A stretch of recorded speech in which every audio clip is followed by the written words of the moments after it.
So I am very excited to chat with today's guest. We have Megan Roosevelt, and we are going to have a conversation about Graves' disease. As Megan, like myself, took a natural approach to Graves, and yeah, very excited to chat with Megan. So let me dive into her bio here. So Megan Roosevelt is a registered dietitian, nutritionist, author, photographer, videographer, founder of Healthy Grocery Girl, and creator of the Thyroid Balance Course. Megan takes a holistic approach to wellness by focusing on the whole body in addition to nutrition. Megan is a mom of two and passionate about helping people live their healthiest life. And again, thank you so much for joining us, Megan. Oh, thank you for having me. I'm excited to chat with you today. Yeah, same here. And let's get a little bit into your background. So you have a very popular YouTube channel, Healthy Grocery Girl. And so if you could talk about like how long have you had the channel for, and then we'll kind of lead into your Graves' disease condition, which again, that was I think was 2015. But I guess let's start with Healthy Grocery Girl. How long have you had that channel for? I believe technically, if you look at my channel, I registered the channel in 2010, but it wasn't in probably about 10 years ago that I really started actively creating content once a week for my channel. And I did that for many, many years. And then I had my daughter. And even after having her, I was like, okay, I can keep up with this. And then I had my son. And then there was the pandemic. And then I was like, I can't keep cranking out a video every single week. So my channel has slowed down over the past few years as priorities, my energy, my time has shifted a little bit now having two small children. But I love YouTube, and it's such a great way to just connect with so many people. So I do post on YouTube, and I've actually been posting again more frequently. But I would say I've really been involved in creating content for our channel for about the past 10 years. Okay, wonderful. And how long have you been a dietitian for? Um, 13 or 14 years. Gosh, I don't Okay. remember the exact year that I was like passed my test, got my credentials, but I believe 2009 or 2010, something or somewhere around there. Okay. So, I mean, makes sense. Before the channel, it sounded like before the channel began, since the channel Yes. was around Yeah, I 2010. got my credentials as a dietitian and really tried the traditional RD route of more clinical work, and did a little bit of that, applied for a lot of things, and just realized that wasn't the best fit for my personality. And so I started my own business, and then that has evolved in so many things over the years. So I became a dietitian first, did clinical work, then did personal nutrition coaching, and then it's just evolved into what it is now. All right, wonderful. And one other question with the Healthy Grocery Girl channel, how long did it take, would you say, for it to like really take off? Because you have a real popular channel. I forget how many subscribers you have, but was it something that like right off the bat, like, 6 months into the channel, or, did it take a number of years? It was never super fast. I have never been someone who has created anything and it's gone viral. So it's always been just consistent, slow growth. But I would say that when I started my YouTube channel, and I guess it'd probably be around 2000 and maybe like 14, 2015, 2016. I feel like those years, YouTube was still kind of fresh and new. And that whole YouTuber um, persona, that was like, I feel like I got into the YouTube space. It was before there was even, I mean, Instagram existed, but that was still new. Snapchat just became new. There was no Instagram stories. So back then it was like, if you wanted to watch video content, you went to YouTube because there wasn't that video content on Instagram yet. So I feel like I got in kind of early there, and that definitely helps with the growth. Just like anything, if you join something once a lot of people are doing it, then it's a little bit harder to get started. But I mean, it's just been a slow build over the years. It's never was something. I mean, I've been doing it for 10 years. I think I have 124,000 subscribers now. So really, in the grand scheme of things, I'm not actually that big. I mean, a lot of people have like millions of subscribers, but I've never, like I said, created something and then it just was like boom, super popular. It's just consistent, just like our health. It's just consistent, showing up, and that's how there's improvement. Yeah, and I found you because of your, at least one of your Graves' disease videos. You have a few of them out there, and it's a different situation. Like with me, I was diagnosed with Graves, and then I had my YouTube channel and my website and all that. With you, you already had the Healthy Grocery Girl channel, and then you were diagnosed with Graves, and then I Yeah, guess you are faced with, is it something that you want to share with everybody, which you absolutely. did, and I don't know if that was a tough decision where you're like, do I really want to go on video and like reveal this? And I For mean, so sure. yeah, if you let's talk a little bit about that. So it was 2015 that you were diagnosed? Around I think 2016, but it was around that Okay. time, very close. I think it was, like, 2000 the end of 2015, I think technically January. I went back and looked on my channel yesterday because I was like, "When was it exactly?" 2016. But yeah, so the story there is that, um, my husband and I were like, we were ready to start a family, and it's like, we know that sometimes it can take a little while, but I felt like, being a healthy person, you thought, "Oh, I'm sure this will be easy for me." And after a year of not like getting pregnant, I thought, okay, it's been a whole year. It's probably a good time to meet with a fertility doctor. And I had done blood work, within that year, and everything was fine. And when I met with the fertility doctor, that's where then my the test came back that my thyroid was off. And so before we could even move forward, because we were thinking, should we do IVF? There's all these options now. And before we could move forward with any fertility options, he was like, you need to go meet with an endocrinologist and fix your thyroid first. And that's where I met with her and did some other testing and was diagnosed. And it was really disheartening because I mean, I've always been like out of my family and my circle of friends, like the healthiest person. And even with my channel, I was like, am I a fraud? Because you almost feel like if you are someone who is a health professional, that somehow you should be immune to health conditions. And that's just not realistic because we're humans. So it was very vulnerable for me to share that content. Um, I feel like the first round of videos that I shared, maybe people were like, wait, this is so different than your normal content. I think the video that has gone the most, I wouldn't say viral, but has gotten the most views, and it's the inspiration for this course that I'll talk about later that I've created because I get messages from people every single week where I just kind of sat down and shared my story more, um, just like at my kitchen table, just like this as we're talking. And I think I mean, when I was going through my health struggles, it's so comforting to hear from other people who have been where you are at and just hear what they have done and just not feel so alone in the journey. So sharing that video, it's like it's very vulnerable, but at the same time, I feel like we have to do that because we need to be able to humanize ourselves and help other people. And I mean, if anything, if there can be something good that has come out of this not good thing, is that maybe I can help other people with their journey.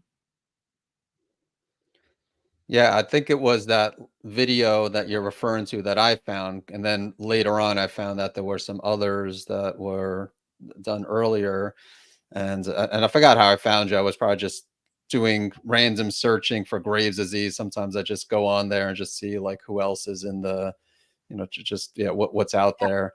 But yeah, glad you shared your story. And can you talk about some of the symptoms you experience? Because I think if I recall, it wasn't crazy symptoms, like, a lot of them were more like subclinical. Mhm. Yeah, it's interesting because that was a really stressful time of my life, and so sometimes when we're stressed, it's hard to know, am I feeling crummy because I'm stressed and I'm experiencing this hard thing in my life, or is it something else? And I didn't have bulging eyes, I didn't really have, like, a bulging neck, I I felt pretty good other than being incredibly stressed because it's so hard when you want to start a family and you are not getting pregnant. Like every month, it's just like this roller coaster of emotions. But my main symptoms for me were anxiety. I've always been an anxious person, but it was very like a heightened time of anxiety for me. And then also like rapid heart. I could feel my heart like beating faster, and I got like a blood pressure cuff because when I was home, I was fine. Everything was normal, but it was kind of like my heart rate would easily elevate, and I would become very anxious. Like if I was waiting at the doctor's office and they were late because most doctor's appointments are, like I would just get really like my heart would beat fast and I'd get really sweaty. Like anything that was uncomfortable for me, it was like heightened. And I was like, instead of just being like a little bit agitated, I felt very anxious and very stressed. And I remember, I mean, and it's a stressful situation too. I remember waiting at the endocrinologist office and I had to like go in the bathroom and got like toilet paper with cold water and was trying to like cool myself down because it was just such a like stressful time. And then my body was also super stressed as well. But those are my main symptoms were anxiety and like the rapid heart rate. But I think that was one of the reasons that I didn't really suspect anything was wrong because I didn't really have any other symptoms besides those. All right. Yeah, anxiety. And again, I can't say I definitely had overt symptoms with the elevated resting heart rate and palpitations. Anxiety. In my case, I can't say it was like crazy, but again, everybody's different. Everybody experiences different symptoms. I lost. I don't. Did you lose any weight when you were dealing with Graves? Or You know, I was very thin back then, but I've always been a person on the thinner side. I'm only 5'2", but and now I've had kids, so it's like your body is completely different after children. But I would say in general, I'm like a smaller framed person, but I definitely was much thinner. So I do think that I did lose some weight. I think if I didn't have Graves, I would maybe be like 5 to 10 pounds heavier. Because when I look back at pictures, that just that whole time, I'm like, oh yeah, you were really thin. But in general, it's not like I was 50 pounds lighter or something. I've always been I'm a small person. I'm only 5'2". So, but I was probably my thinnest when I had my Graves. yeah, and I brought it up just because the one of the classic symptoms is weight loss, but Mhm. some people actually gain weight. Not everybody loses weights, and then some people it's more extreme. Like Yeah, yeah, I weigh more than you, so I lost 42 pounds. So for me, that's a lot. With you, you would probably just vanish away since like based on what you described. As far as being really petite, but even like 5, 10 pounds, 15 pounds when someone's petite is a yeah, lot of weight. yeah. And yeah. Um, so let's talk about anti-thyroid medication because when I dealt with Graves, I also had a decision to make, and I did not want to take the methimazole, which is commonly prescribed. And I mean, I work with a lot of people who have taken it and still take it. Like again, it's not where I tell people don't take the medication, and you're also not a medical doctor, so I'm sure you don't tell people not to take the medication. But again, it's a personal decision, and I like you, when I dealt with Graves, I had no idea what would work and what didn't work. So I took the herbs, bugleweed, motherwort. I had no idea if they would help, but I was like, I'm going to give it a try. If I have to take the medication, I'll take it, but I want to try to avoid it if at all possible. And I think you have like a similar story with that, right? Absolutely. Yeah. A lot of the things you're saying I can relate to. Yeah. So when I was diagnosed, the endocrinologist, I felt like it was a very I just felt like I was just this body coming into the office, being given information. Like there was no customization. Even in the office, that was that appointment where I was like sweating and she took my blood pressure and she was like, "Oh, you need blood pressure medication." Prescribed me the medication. And I was like, was I 30 then? I don't know. It was around that time. I mean, I'm still young. I was young then. I was like, I'm not taking blood pressure medication. It's completely fine when I'm at home. But it was just so quick, like, oh, you're in my office, your blood pressure's elevated, here's your medication. The pharmacy's calling me, like, you need to pick this up. And I'm like, I don't want this medication. And so with my options, then it was like, you can have radiation, surgery, or medication. And I mean, am a dietitian. I was at that time. I know how powerful food and nutrition can be in our health and so many other things. So just out of curiosity, because thyroid health at that time was so new to me, I asked her, is there anything I can do nutritionally? And she just says, no, nutrition has nothing to do with it. These are the three options. And I just said, okay, thank you. Think about it. I left and I was like, I just don't believe that that's the only way. And so I went to the library and I checked out like every book I could find on autoimmune conditions, thyroid, just everything. And I was like, I just first need to learn more, before I just say, okay, and sign up for these things.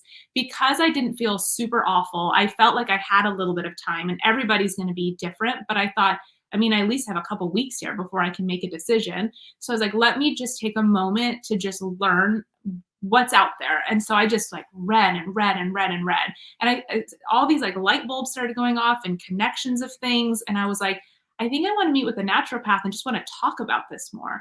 And so that's where I met with the naturopath. And, I'm probably like, and then this is probably bad to say, but I feel a little bit like self-conscious, a little bit like an annoying patient, because I come with so much information of like, okay, I read this and I read this. And I really feel like I try to be like a partner in my health and not just be like, what do you think I should do? And then just try that. So working with her, luckily a lot of the things that she was recommending, testing that we did, it all was aligned with what I was coming across and reading about. So for me, just like you said, I've never felt like I would never take medication. If I absolutely needed it, and if that's what's best for me, then I would do that. But I always have just wanted to just like, well, why don't I just try a natural option first and see? Because I never want to live with regret. So let me just try it. If it doesn't work and just my body just won't respond to anything natural, if that's the only thing, then I'll do medication. But let me at least try these other options. And I was very determined, because it wasn't just me in this picture of like, I want to get my body healthy. I wanted a family. I wanted a baby. So it was like, I have to get healthy to then start my family. And I was very motivated by that. So yeah, I decided not to do medication. And I'm just grateful that doing all of the things that I did, I was able to have all my numbers, come back to a normal range, and get pregnant and have my daughter, and then go on to have my son. So, that's a little bit, and I don't know if you want to talk about what I did in more detail, because I don't want to ramble on too much, but that's kind of in response to your question about medication.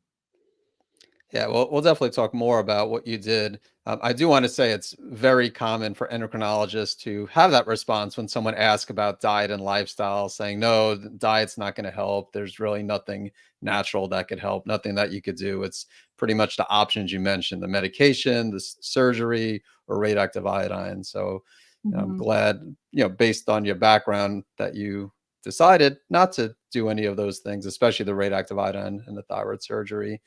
Uh, but the diet. So I definitely want to talk to you about diet because, you know, everybody's different. I think you probably would agree there's not a Mhm. single diet that is a perfect fit for everyone. And prior to the diet that you followed for Graves, I'm pretty sure you were following a plant-based diet. I forgot if it was vegan, vegetarian. I'm sure you'll talk more about that. So yeah, I'd like to talk about like the diet you were following prior to being diagnosed with Graves, and then the diet you were following while Yeah. you were dealing with Graves, and then yeah, if you could talk about your current diet as well. Yeah. So nutrition, that's what I do as a dietitian. So, before, and I want to say that how I was eating didn't cause my Graves' disease. So I think it's important that we don't think of like this label of this diet is the reason or the cure all, because it's not that simple. So how I was eating before is not negative, and it's not like because I was eating that way before, it caused my thyroid condition. But this is my story of what I've been eating. So prior to that, I was vegan. And I actually feel really good when I eat that way. I feel very energetic, amazing digestion. Like I feel my best when I'm eating just lots of like plant-based foods, fruits and vegetables. And I love to eat. And so for me, eating really healthy in that way, you can just eat more. And so for me, it was wonderful because I could have like this big, huge bowl of food for dinner with all this stuff. And so I was eating vegan, but I stopped eating dairy when I was around in college because I actually ended up going to the ER for I like was pretty stubborn about giving up dairy, which I feel like a lot of people sometimes can be because who wants to give up their dairy? But I just had such bad digestive issues. I went to the ER for it once, and like this was in college, and I actually met with the dietitian. This was before I became a dietitian, and she was like, maybe you're lactose intolerant. And I like never thought about that before. But anyways, I apparently am, and cutting out dairy is just like been huge for me. So I haven't had dairy in a really long time, but I was still eating gluten. So that was one of the things that I changed is when my diet, so I kind of followed this like 6 month, very strict diet, as part of my like protocol for my thyroid health. And doing different tests, that's what kind of catered to why I ate how I did. So I did some food allergy testing and I did have some foods that were like, hey, these are high or allergen foods, but not because I was actually allergic to them, but it was thought because of my leaky gut and my gut dysbiosis that they were causing more of an inflammatory response. So for the 6 month protocol, I stopped eating those foods just to give my body a rest from anything that was causing inflammation.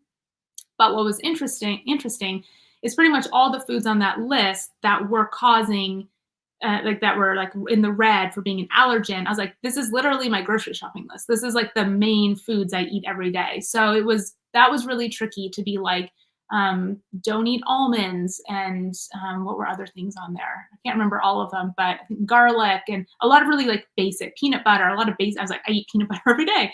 So, but I paused those. I also tested for candida. So for me, I was trying to eat a very low, like sugary, starchy diet. And so for 6 months, I didn't eat anything with added sugar, like nothing. I was, if I had sugar, it was a little bit of fruit, and I stuck to like low sugar fruits, green apples, berries. It was a very low sugar diet. And then, so I started out eating more paleo because that's really a lot of autoimmune things that you come across is more like on the paleo side, very against grains and legumes. And so I was like the opposite of how I was eating. So I was like, okay, I'll try this. And similar to meeting with the endocrinologist, like my gut was like, I just don't like this. It doesn't feel right for my body. I don't like a lot of animal protein actually. I've never eaten a lot of red meat. I've never even liked anything pork related, even since I was a little kid. And so it didn't feel right for my body. So I remember being on a walk with my husband and just crying about the food because I was like, this is so hard. It's so hard to eat, so different than how I'm used to. I don't even like what I'm eating. And I was like, I just have to do this my own way. Like, I have to make a custom plan. I want this to work and I want to eat the foods that are going to help my body. But I also have to enjoy what I'm eating, and it can't be adding so much extra stress onto my plate that then that stress is also negative for my health. So I just, again, started doing more research about things. And I remember feeling, I was like, okay, I'm going to add in some beans again, some grains again, but just be mindful how much I'm having. Maybe I have like no more than like a half a cup of rice in the day or a grain. So maybe that's my oatmeal and my rice or something, just to help with the candida, starving off the candida. Um, and so I would say that I did incorporate some more animal proteins back into my diet, and I still eat those to this day. Fish and chicken. At the time on my food allergy list, there was no eggs, so I wasn't doing eggs during that 6 months. But I started, so it's kind of a blend of like paleo, but also very heavy in like a plant based diet. But for those 6 months, I was really mindful just of sugar and starches as well. And I have so many people in my family that are like, I don't know how you ate that way. It was very strict. I ate a lot of like the same similar things. Now, didn't eat out at any restaurants for 6 months. It was always just making my own things. When we'd go to like a family member's house, I would like have my own little food. But I was so like laser focused on like heal body, have family. Like that was my focus. And so I would say, eating this way is not supposed to be how you're supposed to eat forever. It was this plan of let's get your body functioning back into a good place. And then it was just like an elimination diet. It's like it was reintroducing foods back in. And I feel like, so now how I eat, because I've been pregnant. So it's like I was a lot more lenient like what I ate when I was pregnant. But now how I eat is pretty similar. I still eat gluten free. I still eat dairy free. And it is more of that blend of just kind of like a paleo plant based blend where I really focus on lots of vegetables, lots of fruits. I do eat nuts and seeds and legumes, gluten-free whole grains, and very low sugar still, but I don't deprive myself from things. Like if I really want piece of I don't actually like really sugary things, so I never really crave cake, but I don't know. If I like want a brownie or something, like I'll make up brownies at home. I think it's like important to not deprive yourself like long term. But I really focus more on like real whole foods, organic. And I think just full circle back to what you said at the beginning of your question is it's really important to learn about your body and what works well for you because I think we do ourselves a disservice when we take a label and we just follow all the rules of that label and eat just like somebody else does or what worked for them, but really get to know like what are your triggers? Like, are there certain foods that when you eat them, you notice it gives you a headache or it gives you digestive distress?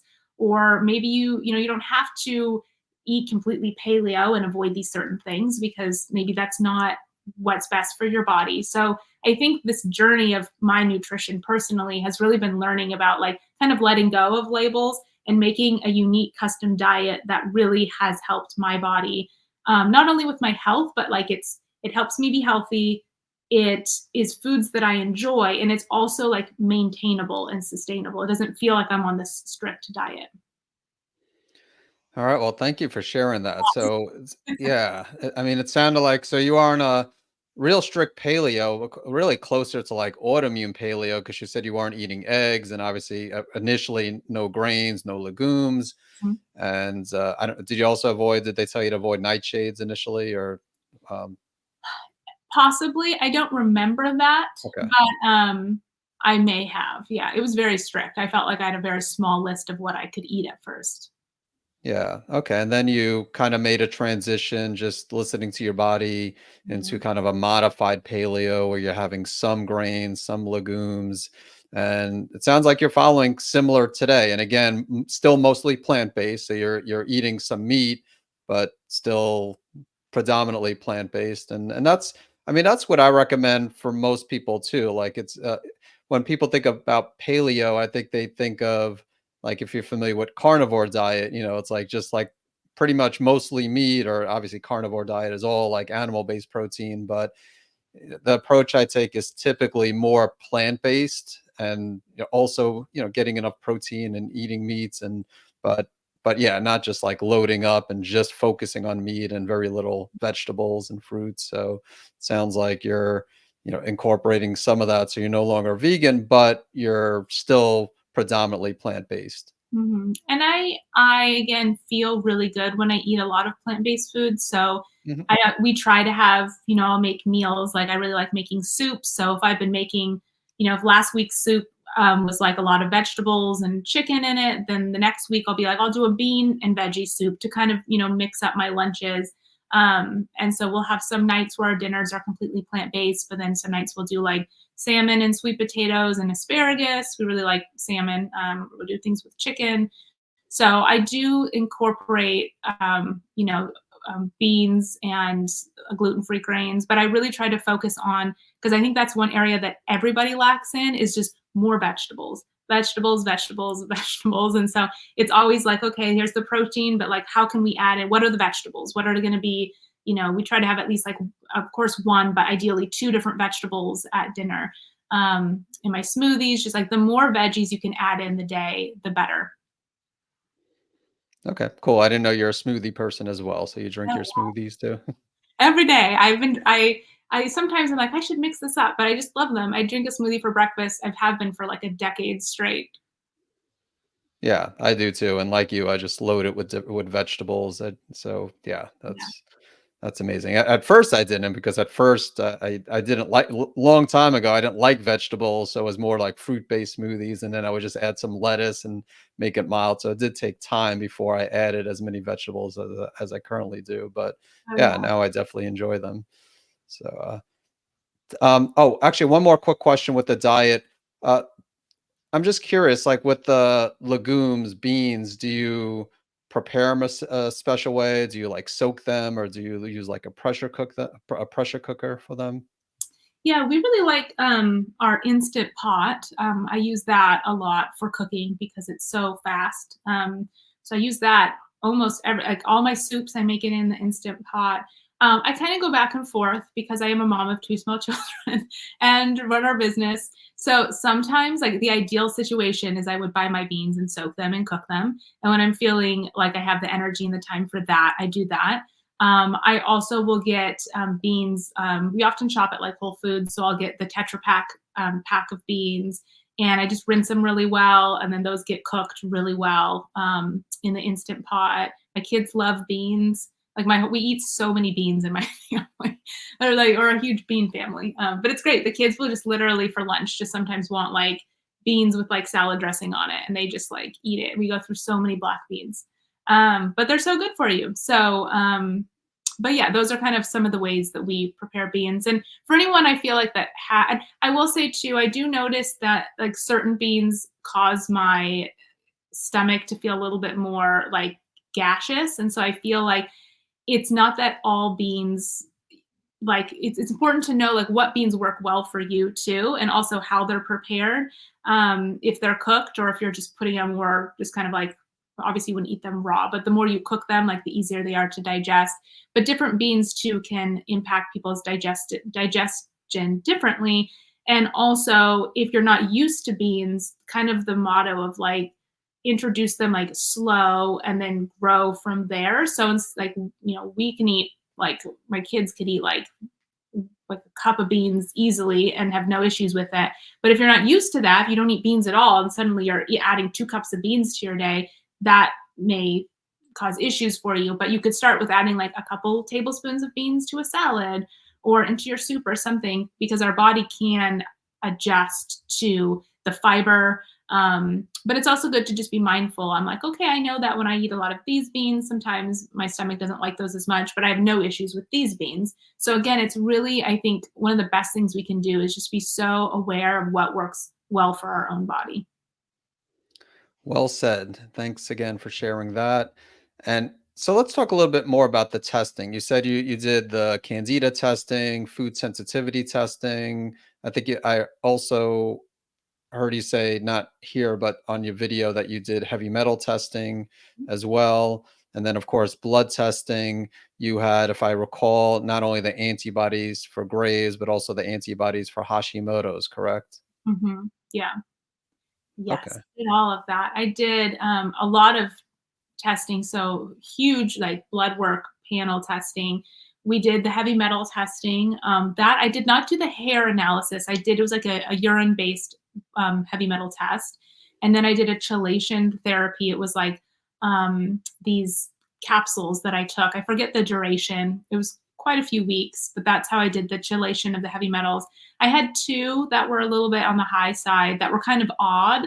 She was like, so we couldn't figure out why I had those. Um, One of my theories is I was drinking tap water at the time in Los Angeles County, and that's also been something since then. I've switched and never looked back as drinking filtered water. You never really know exactly what's going to be in your tap water. So yeah, so I did heavy metal testing, the food allergy testing, candida, and then what was the other thing that you had mentioned? The blood testing for like the thyroid panel, thyroid antibodies. Yes. Oh, and then the antibodies for Graves and Hashimoto's, which is interesting because so I had Graves, had my kids, everything was fine. But then after my son, I was like, I just feel awful. Like there's postpartum awful, but then there's just like, am I supposed to just feel this way forever? And after both children, I think again, it's like this is just what's true of my body. But I always would just gain a lot of weight after my kids were born. And part of it was nursing. I feel like my body just really liked to hold on to fat afterwards to help me like produce breast milk for them. But it would be like I'd have these babies, I'd lose some weight and be like, oh, like, yay, I'm losing some baby weight. But then I would like gain 10, 15 pounds. And so part of that was I swung the other way. And I know that you can also have like postpartum thyroiditis. And because your hormones are so wonky after having a baby, and if you have a history of a thyroid condition, like your body can just be all over the place. And so for me, I went and got tested and I swung more to the hypothyroidism side after my son. And so then that was a little bit like, okay, here we are again. Like, in some ways, I was like, if this was Graves, I knew exactly what to do, but I know the herbs, I know the steps. So it was interesting because now I've been on both sides to really, and I've done the natural thing again to get back into the normal range. But for me, I know like stress has been like a huge trigger for me. And I'll probably sound like a broken record of just like, okay, what's true for you? What's true for you? And for me, when I look at this journey of my thyroid and think what preceded each of these times when my thyroid was out of balance, I went through very stressful situations prior to my Graves' disease. I was very stressed out about getting pregnant. I also, one of my best friend at the time passed away, and that was very stressful. And so we look back and think, okay, I had all this stress, and our thyroid's so easily impacted by stress. And then after my children, I mean, being sleep deprived, I had a 3-month-old. Nursing him is exhausting. Sleep deprivation is exhausting. There was the pandemic. Like my body was just like, we are not happy right now. And so I've really had to learn, how to help my body. But it's interesting because if someone's like, oh, I have hypothyroidism or hyperthyroidism, it's like I've had both. So I know kind of what it feels like on either end. So it's interesting. But as of today, and I know, I do blood work to kind of check up on it. And I'm grateful to be in a good spot now. All right. Yeah, that was my next question. If you do regular blood work, just like, is it like once a year just to make sure everything's in check? Yeah, with my son, I was going more frequently because, like, I don't know why I was going so frequently, but we were working. Oh, I think I was working on my hormones too. I wanted to check on those. But all the things, it's like being a woman, having thyroid issues. But yeah, so traditionally it'd be like every 6 months if I feel like I'm really wanting to monitor something. But once things are well, like the last time I checked my blood work was almost a year ago. And so I'll, do like an annual appointment with my doctor and just have everything run again and everything, if it's everything is good, then I'll do it in a year later. If I feel though like off, then I'll just ask to go check it. But I like not to. I like going a whole year and just being like, I just want to have a healthy year. I don't want to keep getting blood draws because when I had my Graves, it was like so many blood draws, and I just am like, it's no, who enjoys getting their blood drawn that often? So now it's about once a year as long as everything's good. Okay, sounds good. And do you do other tests like vitamin D and like CBC, just like not just the thyroid, but other tests as well? Yeah, I do the complete blood count, vitamin D. I check my iron because my iron has been low. It actually can be really common for people with hypothyroidism to have, and even hyper to have, and being a woman, having low iron levels. So that's important to check too, because if you feel exhausted and your hair is falling out and, all these other things that can also be symptoms of maybe hypothyroidism, it's good to also check your iron and your ferritin levels. So I check that. I've also just been checking my hormones, like my estradiol, because coming off of nursing my kids and pregnancy, I had my kids pretty close together, back to back. So for about 4 years straight, I didn't have any break from being. I was either pregnant or breastfeeding for 4 years straight. There was like no pause in between because they overlapped.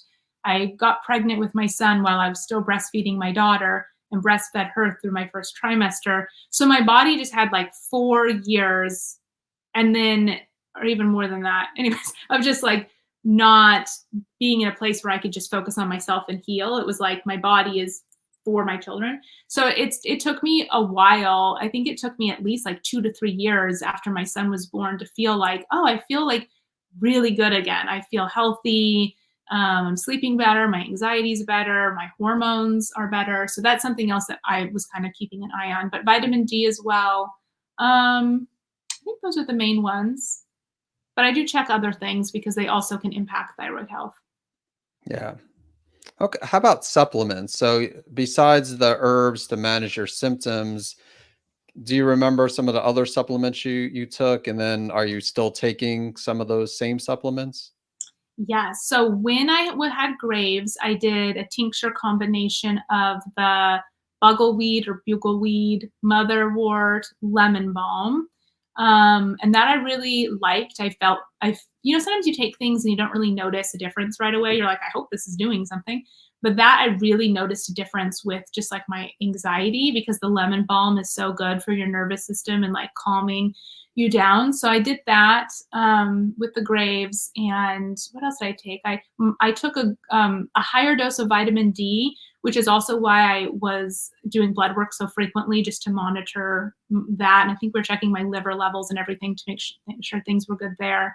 Um, I can't remember off the top of my head. I know there was other ones that I took for gut health.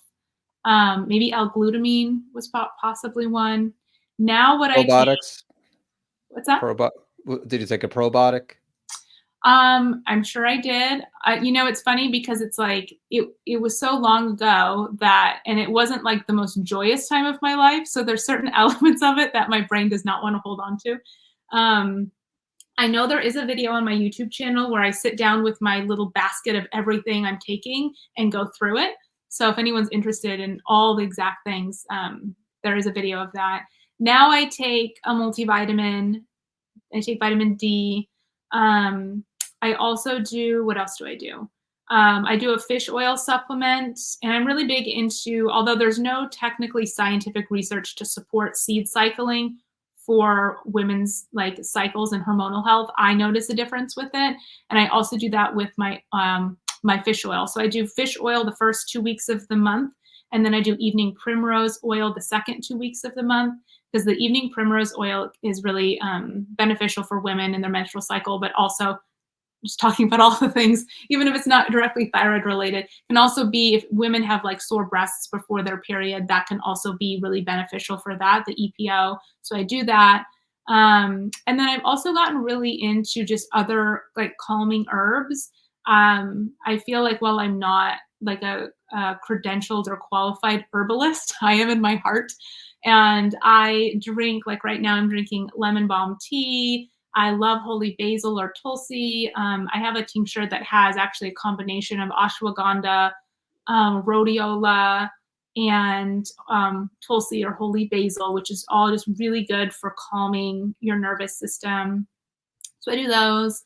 I also like lion's mane, which is something else that can help anyone that has kind of like mild anxiety or depression. It's really good for brain health, the lion's mane. So I feel like there's kind of like the core vitamins and mineral staples, but off of that, because I know stress is such a huge trigger for a gut health imbalance, thyroid health imbalance, I really have incorporated a lot of just natural things that just really can support my nervous system, because I just tend to run on a more anxious level. And so I've really learned over the years like what can support me to just chill out a little bit. And there's so many great herbs that really are helpful, and they're very calming for you. Chamomile. Oh, I do magnesium. I have like a magnesium powder. I put that in my like tea at the end of the night. That's really like calming and helps me sleep really well.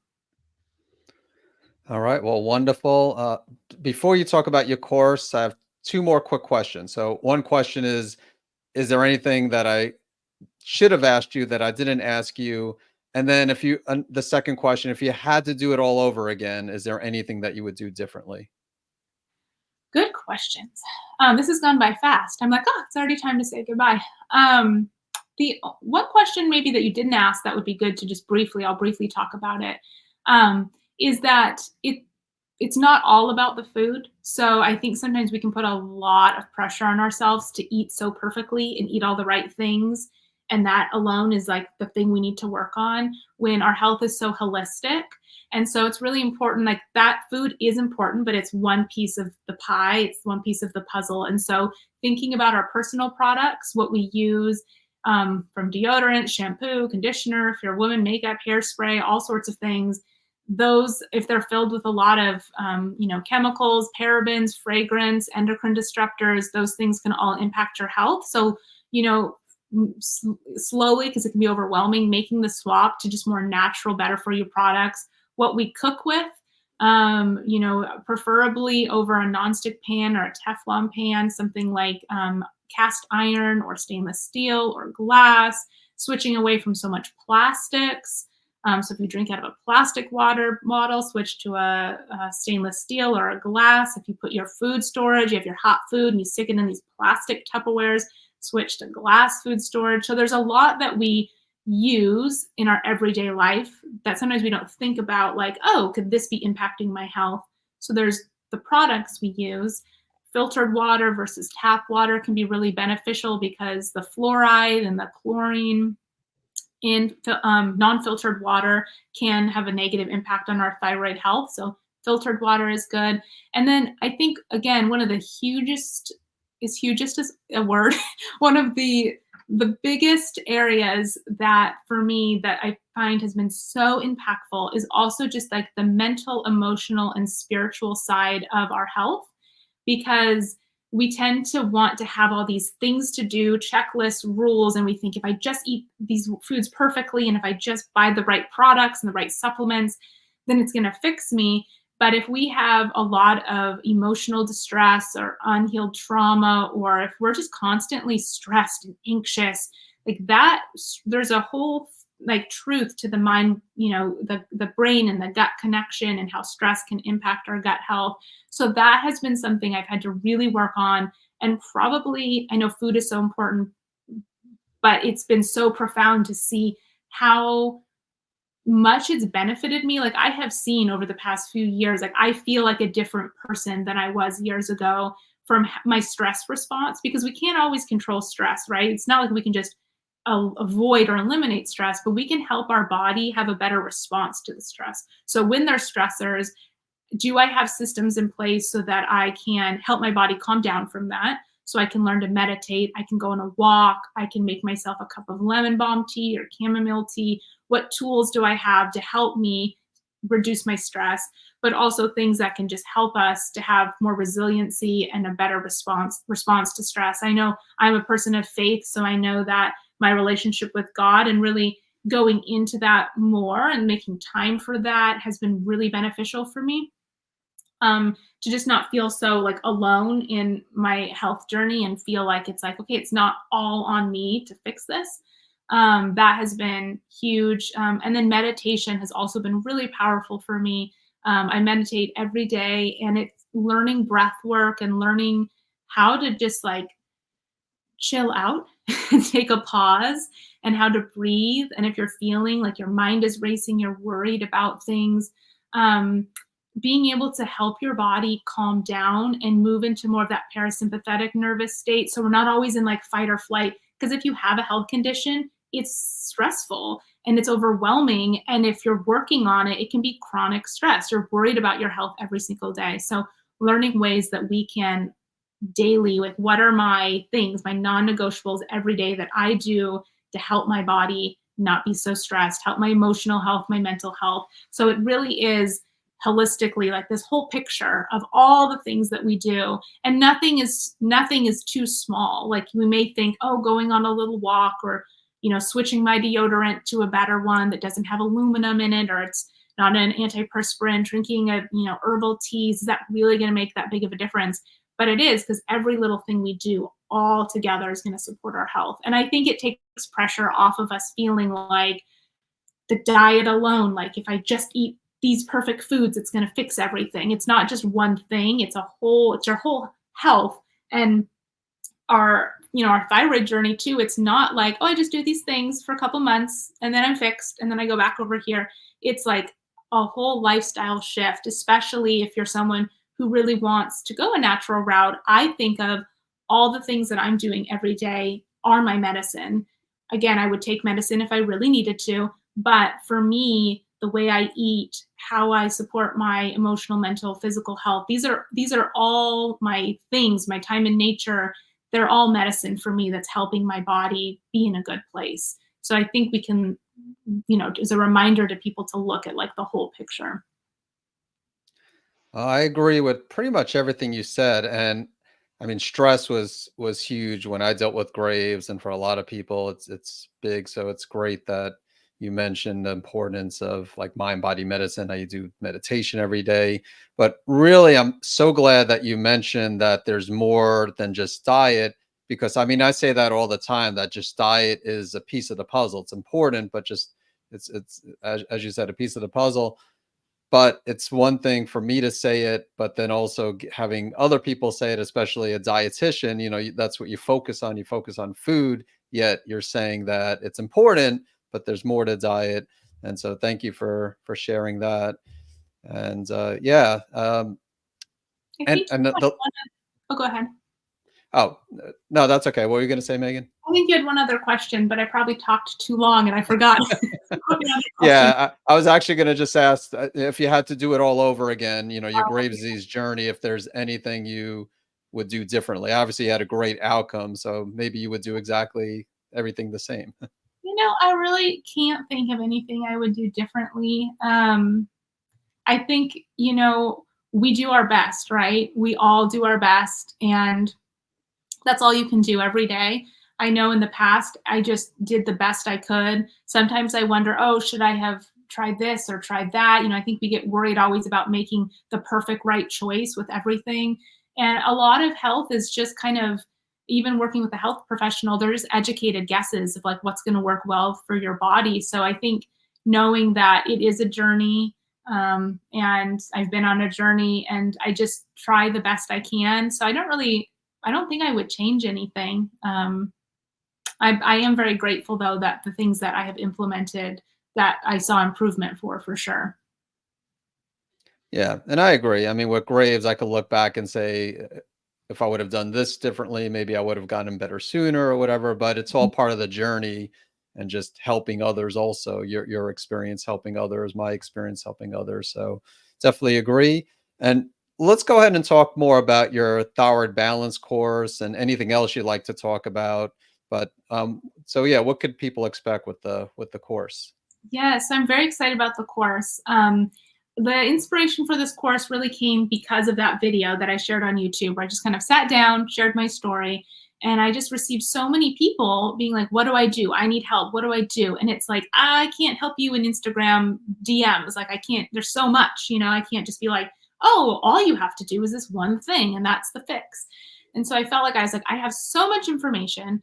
I want to make a course, and so that's what I've done. It's a video, it's a self-paced video course. So there's 12 different video modules that are broken up, with different topics, from testing, what you should get tested, interpreting your results, so you can really kind of understand, when I get these test results, what do they mean? Supplements, nutrition, reducing your toxic load, stress. Like, we go through again the whole picture of all the different things of really learning about your thyroid in the course. Like, what is my thyroid? Where is it? What does it do? What is its function? What are other systems that the thyroid impacts, but that the other systems impact the thyroid? And then all the things that we can do to kind of help support thyroid health from a holistic and more functional medicine perspective. So that course is available. You can go to our website, healthygrocerygirl.com, and that'll be on the homepage, or also healthygrocerygirl.com/thyroid balance course. And that has everything there, about the course. And then I have 2 additional resources I created that are complement to the course. So one is a cookbook. It's an e-cookbook. It has 50 recipes that support thyroid health, but also gut health and liver health, because they're all connected. Um, and then the other resource is a meditation pack. There's a train going by our house. I don't know if you can hear it, picking up that extra noise. So as I mentioned, meditation has been so powerful for me, and I really enjoy it. So I created a guided meditation pack. It's 5 guided meditations. It's me talking in a much calmer, and I'm not shouting at you like I am now. It's a much calmer voice with nice soothing music. But they're meditations, different types of meditations. So one helps you as you're trying to fall asleep. The other is really good if you have a lot of health anxiety, or like a busy mind. Like, if you ever feel like, I feel like I have all these decisions to make and my mind can't stop racing. So there's a good meditation for that. A meditation specifically for thyroid health. So they're all just these guided meditations that, again, really help the body calm and take a pause and recenter, reduce our stress, in turn better support thyroid health. So those are what I've created, to help people on their thyroid journey. And yeah, they're on our website at healthygrocerygirl.com for anyone who's interested. All right, and that's for not just people with Graves, but also could benefit people with hypothyroidism, Hashimoto's as well. Yeah, so it covers hyper and hypothyroidism, as well as the autoimmune versions of those, Hashimoto's, thyroiditis, or Graves' disease. So any of those imbalances you have, whether you have the autoimmune versions or not, hyper, hypo, it covers it all, and then also really dives into liver health, gut health, adrenal health, hormonal health as well, because really working on those, you're going to help thyroid health as well.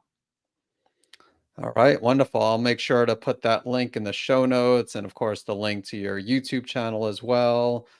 And thank you so much, Megan. I really do appreciate you taking the time to share your thyroid healing journey. And, I'm sure the listeners learned a lot. And again, it just brought back memories from when I was dealing with it too. It's rare Same. that I speak with someone, yeah, that has a similar journey. So again, yeah, thank you so much. Thank you. Thank you for your time, and thank you for making this podcast and resource. Like, I don't believe it. You haven't had this podcast long enough that it would have existed when I had Graves originally. So I feel like when I first was diagnosed, it was like, oh my gosh, like who has this? What do I do? I felt so alone. So it's so wonderful that you have this for people to be a guide. Yeah, thank you. Yeah, it definitely wasn't around when you were diagnosed with Graves, but yeah, thank you. I appreciate that.